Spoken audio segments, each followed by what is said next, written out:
Huwag kang sisimangot-simangot dyan sa pag-alaga sa anak mo. Ayusin ninyo ang pag-alaga sa bata. Kaya nung ginawa ninyo yan, grabe ang bikangkang mo. Sigurado ako napakalaki ng isi mo habang ginagawa yan. Ngayon na mag-alaga kayo, ganyan ang ipapakita nyo sa bata. Nakasimangot. Nakakapagod mag-alaga sa bata, no? Tapos kayo, mga suwail lang kayo.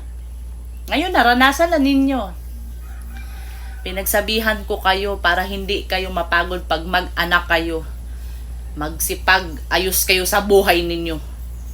Kaya kung maayos ang mga buhay ninyo, dapat senyorita ka ngayon. Kaya tamad ka man, senyorita ka, dapat naghintay ka na, naging milyonarya ka.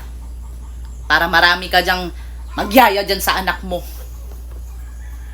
Ngayon, gaganyan ninyo yung bata. Magsimangot-simangot kayo kapag mapagod kayo sa pag-alaga. Kaya kung nag-ayos sana kayo sa mga buhay ninyo,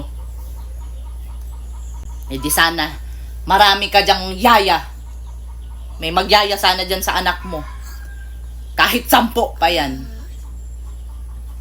Hindi ka man nag-aayos. Huwag ninyong gaganyanin yung bata. Pakitaan ninyo ng pagsimangot sa mga muka ninyo. Kaya kayo ang may kagagawan yan. Suwail ka na babae.